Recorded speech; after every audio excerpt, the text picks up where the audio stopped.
नमस्कार। अब क्रिसमस का माहौल है और हम एस्टोनिया में हैं और एस्टोनिया में माहौल जो है, आज हम बॉर्डर पर भी गए थे और वहां हमने देखा कि किस तरह से लोग बात कर रहे हैं कि क्या रशिया के साथ, यूक्रेन के साथ जो वॉर चल रही है उसका कितना इम्पैक्ट एस्टोनिया पर हो रहा है और भारत इस सब में क्या अहम भूमिका निभा सकता है। अब हमने देखा हमारे प्रधानमंत्री नरेंद्र मोदी लगातार इसी बात को रखते रहे हैं कि युद्ध किसी भी बात का हल नहीं है और उन्होंने हमेशा से बातचीत को ही सबसे अहम प्राथमिकता दी है। हमारे साथ इस वक्त बेहद ही खास मेहमान मौजूद है जो कि भारत के यहाँ पर राजदूत है एस्टोनिया में, आशीष सिन्हा जी। बहुत बहुत शुक्रिया डीडी न्यूज के साथ खास बातचीत के लिए। मैं यही जानना चाहूंगी कि इस वक्त जो पूरा माहौल चल रहा है, जो यूक्रेन युद्ध के बाद का एस्टोनिया और जब आप यहाँ पर हैं, बहुत बड़ा इम्पैक्ट है क्या? सबसे पहले तो मैं आपका स्वागत करना चाहूंगा एस्टोनिया में, आपका और आपके साथियों का। और आप यहाँ आए हैं अपनी खुद की आंखों से ये देखने जी। तो आपने खुद भी ये देखा होगा, बट चूंकि आपने मेरे से पूछा है तो इम्पैक्ट है, क्योंकि इस पूरे रीजन में ये जो यूक्रेन की स्थिति है, जो सिचुएशन है, वो इस रीजन में और ग्लोबली उसका इम्पैक्ट है। तो इम्पैक्ट नहीं होना तो इम्पैक्ट होना स्वाभाविक है और इम्पैक्ट है। मानसिकता पे इम्पैक्ट है, फॉरेन पॉलिसी पे इम्पैक्ट है, यूरोपियन यूनियन की एक जो टोटल पॉलिसी है उसके लिए एक इशू है, और जो एक मिलिट्री अलायंस है नेटो, उसके लिए भी इम्पोर्टेंट मुद्दा है। तो इम्पैक्ट है। लेकिन अगर हम अब आगे का फ्यूचर की बात करें तो हमने देखा कि बहुत सारे ऐसे मुद्दे हैं जिसको लेकर भारत की तरफ अब एस्टोनिया भी देख रहा है, चाहे वो एआई की बात हो, एजुकेशन की बात हो या सपोर्ट की बात हो। बहुत सारे मुद्दों पर सपोर्ट सिस्टम की बात हो रही है और अगर हमने देखा आधार की बात हो, वो भी एक ऐसा मुद्दा था जिसमें एक दूसरे के साथ अहमियत दिखाई दे रही है।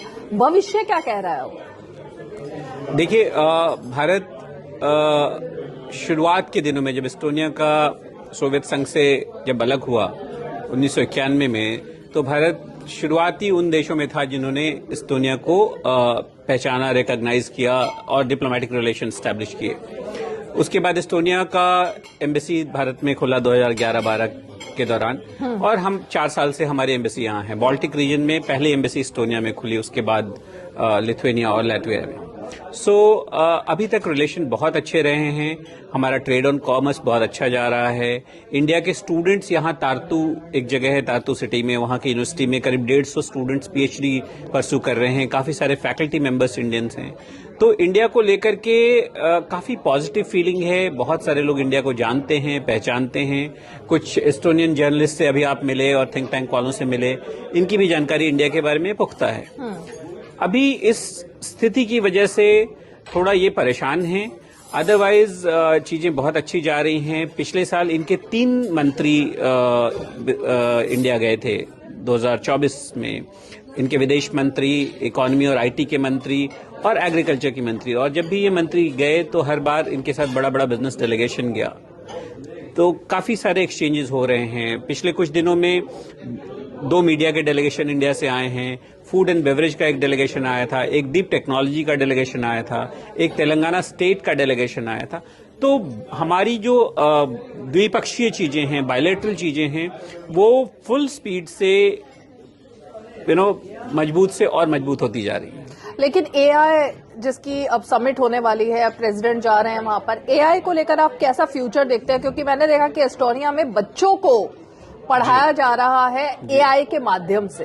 तो क्या बहुत आगे की बात हो गई है अब? ये अच्छी बात है, पर ऐसा कुछ नहीं है कि हमने कुछ मिस किया है। लेकिन यहाँ के राष्ट्रपति का ये अपना पर्सनल एक वेंचर है, एक पर्सनल उनका विजन है, जिसको वो एआई लीप कहते हैं, और वो खुद भी एक एजुकेशनिस्ट हैं। तो यहाँ के हर स्कूल में हर बच्चे को एआई की शिक्षा दी जा रही है।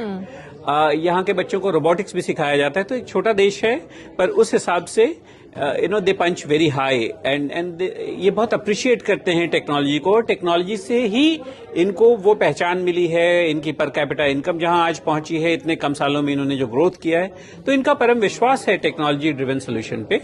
और डेफिनेटली हम लोग कोलैबोरेट करेंगे आने वाले समय में।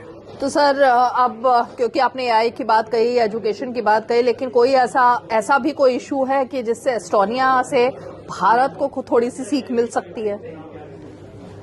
देखिए, यहाँ पे इन्होंने डिजिटल ट्रांसफॉर्मेशन को सिटीजन सर्विसेज के साथ जोड़ा है, जो हम भी इंडिया में जोड़ रहे हैं, पर चूंकि इनका साइज छोटा है, इन्होंने बहुत इफेक्टिवली उसको किया है। सारी सिटीजन सर्विसेज, सारी, कोई एक्सेप्शन नहीं है, ऑनलाइन अवेलेबल है। और कृषि को, एग्रीकल्चर को भी काफी इन्होंने डिजिटाइज किया है। जो कार्ड यहाँ पे होता है, नेशनल आईडी कार्ड, उसमें सारे हेल्थ रिकॉर्ड होते हैं, आपके सारे एजुकेशन के रिकॉर्ड होते हैं, आपका एम्प्लॉयमेंट रिकॉर्ड होता है। तो ये सारी चीजें बहुत बड़ी टेक्नोलॉजी नहीं चाहती हैं, लेकिन उसका एक सिटीजन फ्रेंडली रूप, सिटीजन का जो बेनिफिट है वो देखने को मिलता है। तो ये एक बहुत अच्छी चीज है यहाँ पे। बहुत बहुत शुक्रिया आशीष सिन्हा जी इस तमाम जानकारी के लिए। और इसीलिए छोटा देश भले ही है, लेकिन यही होता है ना कि छोटी बातों से भी कई बार बड़ी बातें निकलकर सामने आती है। और ये कुछ ऐसी बातें हैं जो कि एस्टोनिया को भारत से सीखने की जरूरत है, और भारत को शायद कुछ हेल्प अगर या कुछ सीख मिलने की जरूरत है तो वो एस्टोनिया से। रीमा पराशर, डीडी न्यूज के लिए।